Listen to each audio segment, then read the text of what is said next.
Students, आज जो हम टॉपिक करने वाले हैं वो है टाइप्स ऑफ ट्रांजिस्टर। हमने जो कल ट्रांजिस्टर बनाया था उसके प्रकार, और उसमें पहला है पीएनपी ट्रांजिस्टर। जैसा कि आपको बताया था ये एक 3 एलिमेंट्स डिवाइस है, तो इसके 3 एलिमेंट्स हमने ले लिए हैं। पहला है पी टाइप सेमीकंडक्टर, दूसरा है एन टाइप सेमीकंडक्टर और तीसरा फिर से है पी टाइप सेमीकंडक्टर। जब हम दो पी टाइप सेमीकंडक्टर के थिक लेयर्स के बीच एक एन टाइप सेमीकंडक्टर की थिन लेयर को दबा देते हैं, उसके बीच में रख देते हैं, तब हमारा बन जाता है पीएनपी ट्रांजिस्टर। दो पी टाइप्स अर्धचालक की मोटी परतों के बीच में जब हम एक एन टाइप अर्धचालक की पतली परत को दबा देते हैं, सैंडविच बना देते हैं, तब बन जाता है पीएनपी ट्रांजिस्टर, जैसे हमने यहाँ पे लिया हुआ है।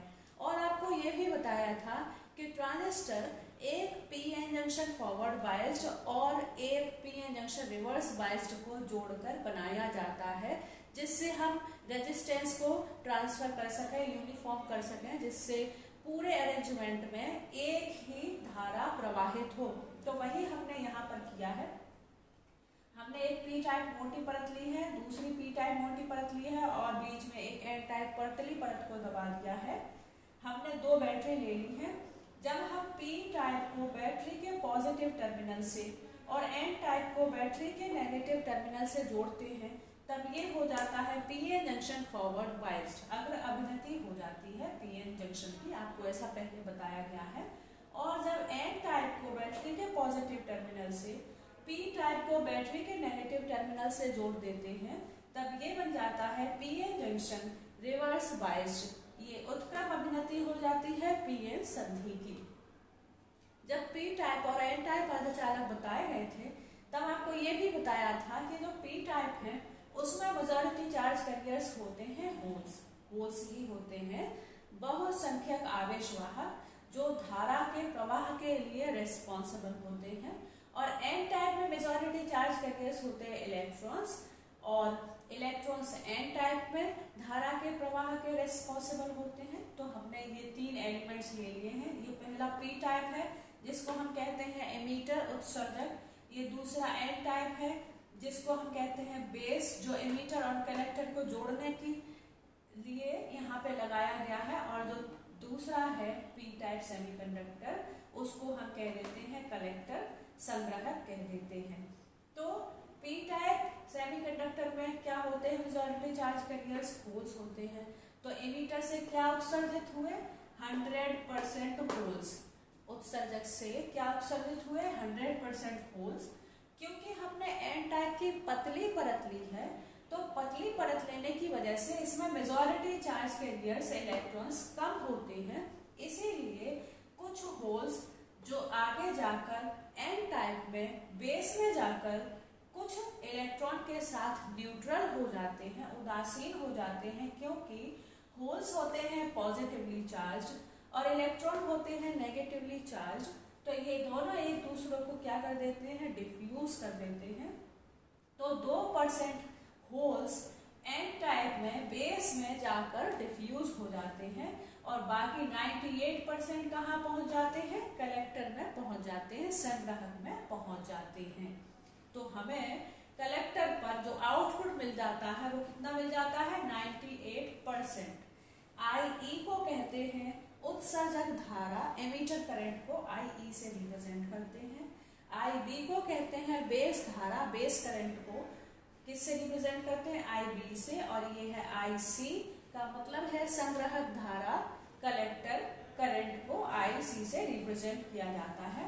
तो एमीटर में 100% जो करंट फ्लो होती है, 2% वेस्ट हो जाती है बेस में जाकर एक दूसरे को न्यूट्रल करने में, और बाकी कहाँ हमें 98% करंट मिल जाती है कलेक्टर पर। तो इन तीनों के लिए जो करंट्स हैं, इनके लिए एक फॉर्मूला है। जो एमीटर करंट होती है is the sum of base current and collector current. जो उत्सर्जक धारा होती है वो बराबर होती है बेस धारा और संग्राहक धारा के योग के, और ये इनका सिंबल है emitter base collector. Emitter base collector, base का काम हमेशा ही एमीटर और कलेक्टर को संयोजित करने के लिए, जोड़ने के लिए एज अ मीडिएटर हम यूज करते हैं। तो ये है हमारा पीएनपी ट्रांजिस्टर। अब इसके जो 3 एलिमेंट्स हैं, एमीटर, बेस, कलेक्टर, इनका क्या काम होता है वैसे तो मैंने बता दिया है, मैं और बता देती हूँ आपको। तो जो इसके 3 एलिमेंट्स हैं उनका काम क्या हो गया। पहला एलिमेंट कौन सा है, एमीटर। इसमें हमने एक थिक लेयर्स ली है पी टाइप सेमीकंडक्टर की, जिससे क्या होते हैं, मेजॉरिटी चार्ज कैरियर्स उत्सर्जित होते हैं। 100% majority charge carriers holes P type में कौन से होते हैं, होल्स होते हैं, वो इससे एमिट होते हैं। और बेस जो दूसरा एलिमेंट है वो है बेस। इसमें हमने एक थिन लेयर ली है एन टाइप सेमीकंडक्टर की, जिसको यूज किया है एमीटर और कलेक्टर को जोड़ने के लिए। और एन टाइप की पतली परत होने के कारण इसमें कुछ ही मेजॉरिटी चार्ज कैरियर्स इलेक्ट्रॉन्स होते हैं, जो एमीटर से उत्सर्जित हुए 2% होल को डिफ्यूज कर देते हैं, उदासीन कर देते हैं। और तीसरा एलिमेंट कौन सा है, कलेक्टर, संग्राहक है। उसमें हमने पी टाइप की एक थिक लेयर्स ली है, मोटी परत ली है पी टाइप सेमीकंडक्टर की, जिसका यूज किस लिए किया जाता है, एमीटर से जो उत्सर्जित हुए हैं मेजॉरिटी चार्ज कैरियर्स होल्स, उनको कलेक्ट करने के लिए। 100% होल्स यहाँ से उत्सर्जित हुए थे, 2% यहाँ पर वेस्ट हो गए बेस में जाकर डिफ्यूज करने में, और 98% होल्स मेजॉरिटी चार्ज कैरियर्स हमें कहाँ मिल जाते हैं, कलेक्टर पर। तो इसे कहते हैं पीएनपी ट्रांजिस्टर। ट्रांजिस्टर का हमारा सेकंड टाइप है एनपीएन ट्रांजिस्टर। जो हमने पहले पढ़ा था पीएनपी ट्रांजिस्टर, उसका जस्ट अपोजिट। हमने इसमें 2 एन टाइप की, जो एन टाइप सेमीकंडक्टर है उसकी थिक लेयर्स ली हैं, और उनके बीच में हमने पी टाइप की एक पतली परत को दबा दिया है 2 एन टाइप अर्धचालकों की मोटी परतों के बीच। जब पी टाइप अर्धचालक की एक पतली परत को दबा दिया जाता है तो बन जाता है एनपीएन ट्रांजिस्टर। इसके भी 3 एलिमेंट्स होते हैं। पहला जो एन टाइप की है थिक लेयर वो है एमीटर, दूसरी जो पी टाइप की थिन लेयर है वो है बेस, और तीसरी जो एन टाइप की थिक लेयर है वो है कलेक्टर। फिर से यही, एमीटर का काम क्या होता है, मेजॉरिटी चार्ज कैरियर्स को एमिट करना। और एन टाइप सेमीकंडक्टर में आपको पहले बताया गया है, जो मेजॉरिटी चार्ज कैरियर्स होते हैं वो होते हैं इलेक्ट्रॉन। तो ये 100% इलेक्ट्रॉन्स को उत्सर्जित करता है एमीटर यहाँ पर। फिर जो पी टाइप की थिन लेयर ली है, थिन लेयर होने की वजह से इसमें बहुत कम मेजॉरिटी चार्ज कैरियर्स होल्स होते हैं, जो एमीटर से उत्सर्जित हुए 100% इलेक्ट्रॉन में से 2% इलेक्ट्रॉन को डिफ्यूज कर देते हैं, एक दूसरे को इलेक्ट्रॉन और होल मिलकर उदासीन कर देते हैं, और बाकी 98% हमें कहाँ मिल जाते हैं, कलेक्टर पर। एन टाइप की थिक लेयर जो हमने दूसरी ली है उस पर हमें कितने मिल जाते हैं, 98% मेजॉरिटी चार्ज कैरियर्स। इसमें भी हमने जैसा कि बताया था कि एक पीएन जंक्शन फॉरवर्ड बाइस्ड और एक पीएन जंक्शन रिवर्स बाइस्ड को मिलाकर हम क्या बनाते हैं, ट्रांजिस्टर। तो ये एन टाइप को हमने जोड़ा हुआ है नेगेटिव से, और पी टाइप को पॉजिटिव से जोड़ा हुआ है। जब पी टाइप को पॉजिटिव और एन टाइप को नेगेटिव से जोड़ देते हैं तब ये हमारा बन जाता है पीएन जंक्शन फॉरवर्ड बाइस्ड, अगर अभिनति हो जाती है। और जब पी टाइप को नेगेटिव और एन टाइप को पॉजिटिव से जोड़ देते हैं तब हमारा हो जाता है पीएन जंक्शन रिवर्स बाइस्ड, ये उत्क्रम अभिनति हो जाती है पीएन जंक्शन की। तो इन दोनों को मिलाकर ही हमने क्या बनाया है, एनपीएन ट्रांजिस्टर। पूरे ही सर्किट में हमें कितनी करंट मिल जाती है, 98% करंट मिल जाती है। एमीटर करंट होती है 100%, बेस में 2% वेस्ट हो जाती है, बेस करंट कितनी हो गई, 2%। तो हमें कलेक्टर करंट कितनी मिल जाती है, 98%। यहाँ पर भी तीनों धाराओं के बीच में जो रिलेशन होता है वो होता है IE is equal to IV plus IC। Emitter current is the sum of base current and collector current. जो उत्सर्जक धारा होती है वो बेस धारा और संग्राहक धारा के योग के बराबर होती है। यहाँ पर हमने फिर से सिंबल दिखाया है जो एनपीएन ट्रांजिस्टर है उसका। और ई का काम क्या होता है, एमीटर का काम क्या होता है, उत्सर्जित करना। बेस का काम क्या होता है, एमीटर और कलेक्टर को जोड़ना, संयोजित करना। और कलेक्टर का काम क्या होता है, संग्रहित करना या एकत्रित करना। तो ये है एनपीएन ट्रांजिस्टर, और इनके तीनों एलिमेंट्स का काम मैंने बता दिया है। मैं अभी आपको डिटेल में भी बता देती हूँ। इसके जो 3 एलिमेंट हैं वो है, पहला एन टाइप सेमीकंडक्टर जिसे कहते हैं एमीटर। एमीटर में हमने एक एन टाइप सेमीकंडक्टर की मोटी परत ली है, जिससे हम 100% मेजॉरिटी चार्ज कैरियर्स इलेक्ट्रॉन्स को उत्सर्जित कर सके। तो एमीटर क्या करता है, इलेक्ट्रॉन्स को उत्सर्जित करता है। बेस हमने दूसरा जो एलिमेंट लिया है वो है पी टाइप सेमीकंडक्टर की एक पतली परत, जिसमें क्योंकि पतली परत है तो कुछ ही होल्स प्रेजेंट रहते हैं जो एन टाइप से या एमीटर से उत्सर्जित हुए कुछ इलेक्ट्रॉन के साथ मिलकर डिफ्यूज हो जाते हैं, उदासीन हो जाते हैं। उसमें 2% इलेक्ट्रॉन्स और होल्स डिफ्यूज हो जाते हैं, किसमें, बेस में। और कलेक्टर में जो तीसरा एलिमेंट है उसमें हमने एक एन टाइप की फिर से मोटी परत ली है, जो कलेक्ट करता है मेजॉरिटी चार्ज कैरियर्स को जो एमीटर से उत्सर्जित होते हैं। क्योंकि 100% मेजॉरिटी चार्ज कैरियर्स उत्सर्जित होते हैं और 2% बेस में डिफ्यूज करने में वेस्ट हो जाते हैं, तो हमें कलेक्टर पर 98% मेजॉरिटी चार्ज कैरियर्स इलेक्ट्रॉन्स मिल जाते हैं। इसी को कह देते हैं एनपीएन ट्रांजिस्टर।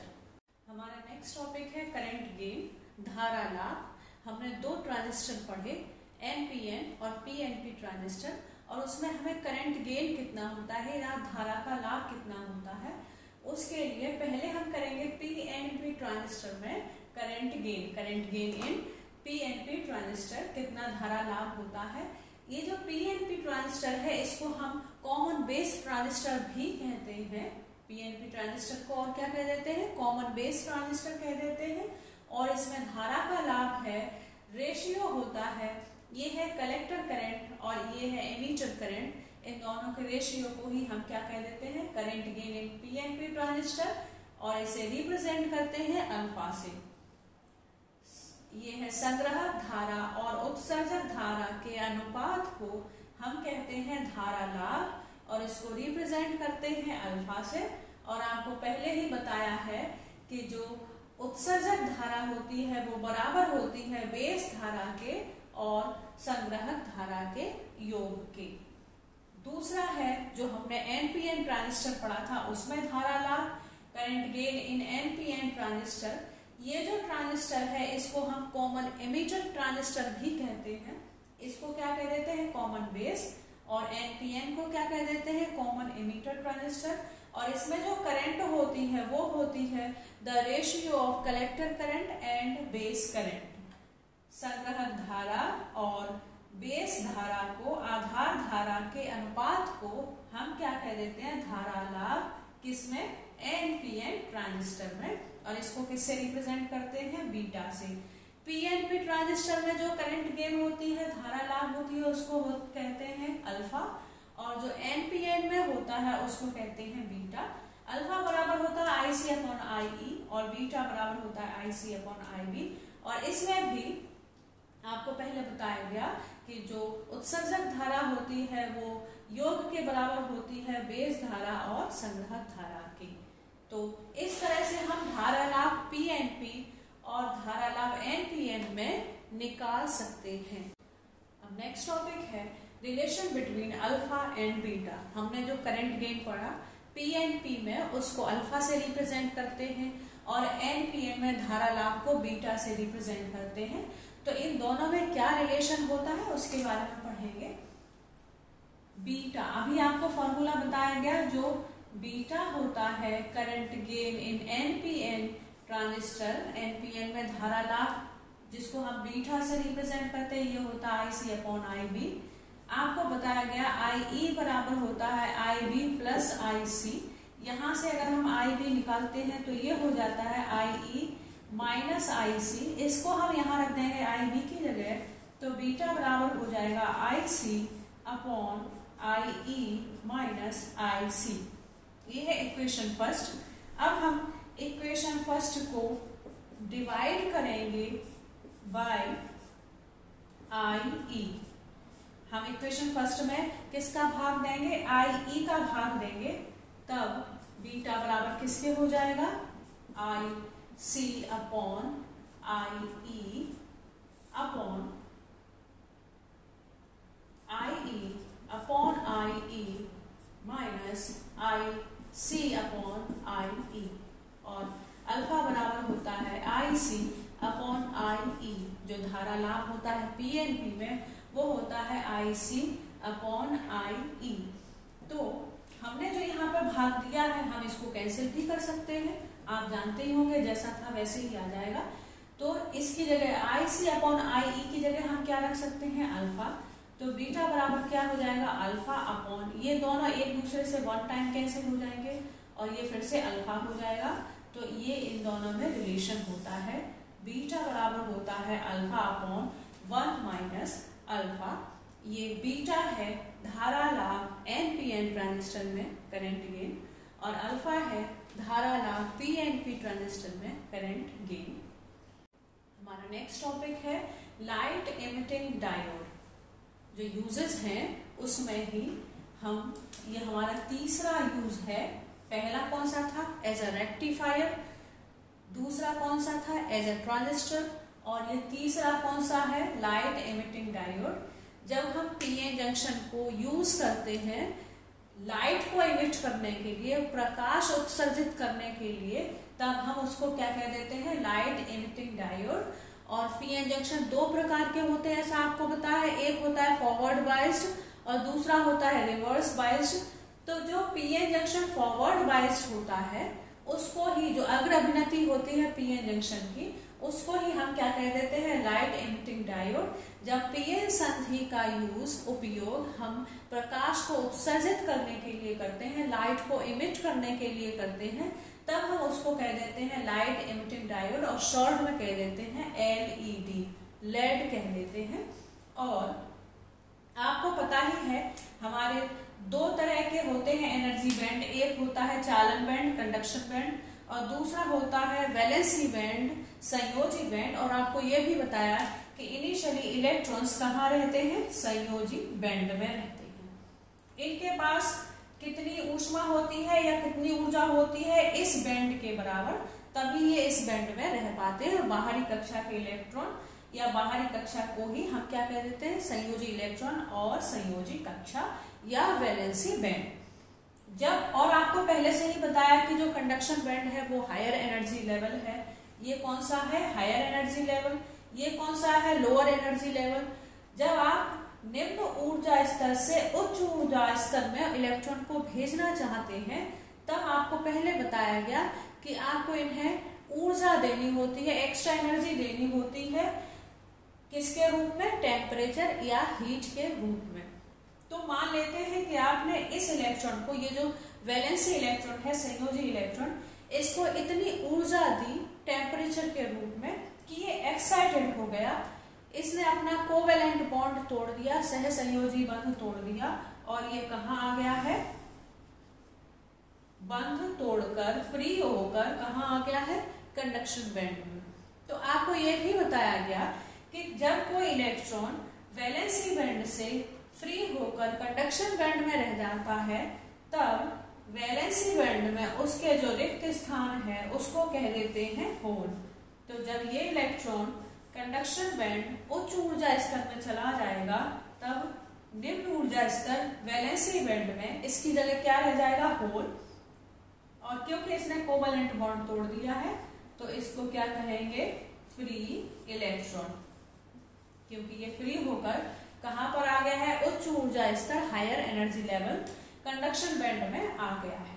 अब ये यहाँ कितनी देर रुकेगा, जितनी देर तक ये एक्साइटेड रहेगा। और ये कितनी देर तक एक्साइटेड रहेगा, 10⁻⁻8 सेकेंड तक ये एक्साइटेड रहता है। उसके बाद ये वापस अपनी अवस्था में कहाँ आ जाएगा, वैलेंसी बैंड। जब आप किसी वैलेंसी इलेक्ट्रॉन को टेम्परेचर या हीट की फॉर्म में एक्स्ट्रा एनर्जी देते हैं तो वो एक्साइटेड होता है, वो कोवेलेंट बॉन्ड तोड़ देता है, फ्री होकर वो कहाँ आ जाता है, कंडक्शन बैंड में आ जाता है। और कितनी देर तक वो एक्साइटेड रहता है, 10⁻⁸ सेकेंड तक। और इतने समय के बाद ही जब वो अपनी कक्षा में वापस आ जाता है, वैलेंसी बैंड में वापस आ जाता है, तो जो आपने उसको एक्स्ट्रा एनर्जी दी होती है in the form of temperature, वो उसको उत्सर्जित कर देता है। क्योंकि उच्च ऊर्जा स्तर में जाने के लिए, चालक बैंड में जाने के लिए, कंडक्शन बैंड में जाने के लिए उसको ज्यादा एनर्जी की जरूरत होती है।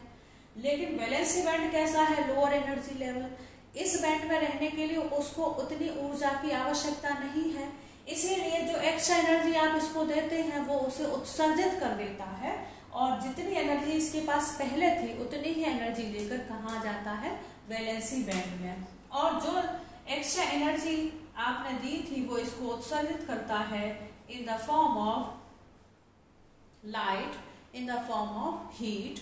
और जो प्रकाश है, प्रकाश के कण को ही हम क्या कह देते हैं, फोटोन।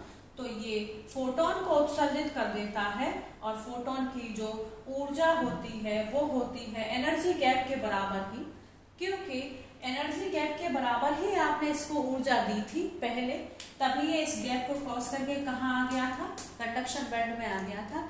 अब वापस जब ये वैलेंसी बैंड में जाता है तो इसको इतनी ऊर्जा की जरूरत नहीं होती है, तब जितनी एक्स्ट्रा एनर्जी दी है आपने उसको ही यह उत्सर्जित कर देता है, एनर्जी गैप के बराबर ही ये ऊर्जा उत्सर्जित कर देता है प्रकाश के रूप में या हीट के रूप में। और प्रकाश के जो कण होते हैं उसको क्या कहते हैं, फोटोन। तो ये फोटोन के रूप में ऊष्मा को या टेम्परेचर को या एक्स्ट्रा एनर्जी को उत्सर्जित करता है, इसीलिए इसको कह देते हैं प्रकाश उत्सर्जक डायोड।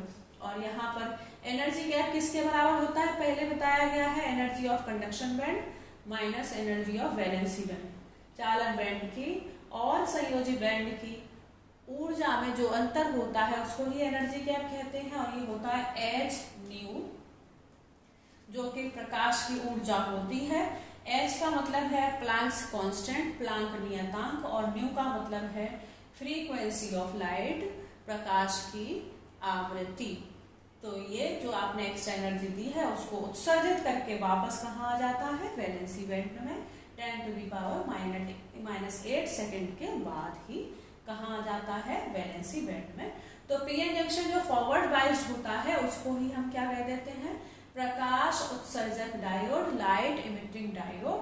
और इसमें प्रकाश का उत्सर्जन होता है, पीएन जंक्शन को जब हम यूज करते हैं प्रकाश को उत्सर्जित करने के लिए तब ही इसको क्या कह देते हैं, लैम्प। और प्रकाश के रूप में, फोटोन के रूप में ही ऊष्मा या ऊर्जा उत्सर्जित हो जाती है। और जो नेक्स्ट यूज है पीएन जंक्शन का वो है as a zener diode. Zener diode के रूप में भी हम पीएन संधि का उपयोग करते हैं। आपको जब पीएन जंक्शन रिवर्स बाइस्ड पढ़ाया गया था तब आपको उसमें जेनर डायोड के बारे में बताया गया था, जो ब्रेक डाउन होता है जब उसमें धारा प्रवाहित नहीं होती और आप वोल्टेज को बहुत ज्यादा रिवर्स कर दें, तब अचानक से पोटेंशियल बैरियर जो विभव प्राचीर है वो टूट जाता है और कुछ होल्स पी साइड से, कुछ इलेक्ट्रॉन्स एन साइड से संधि में प्रवेश कर जाते हैं और कुछ मात्रा में धारा प्रवाहित हो जाती है। ऐसा आपको बताया गया था पीएन जंक्शन उत्क्रम अभिनति में। और जब कुछ धारा प्रवाहित हो जाती है और बैरियर टूट जाता है तो उस धारा को कहते हैं रिवर्स करंट, उत्क्रम धारा। और जो बैरियर टूट जाने की कंडीशन होती है उसको बोलते हैं जेनर ब्रेक डाउन। इसीलिए पीएन जंक्शन रिवर्स बाइस को ही हम क्या कह देते हैं, जेनर डायोड, क्योंकि जेनर जो साइंटिस्ट थे उन्होंने ही जेनर ब्रेक डाउन के बारे में बताया। उन्होंने ही बताया कि वोल्टेज को बहुत ज्यादा रिवर्स कर दें तो बैरियर टूट जाता है और धारा प्रवाहित हो पाती है पीएन जंक्शन रिवर्स बाइस्ड में। इसीलिए उसको कहते हैं, उस कंडीशन को जेनर ब्रेक डाउन।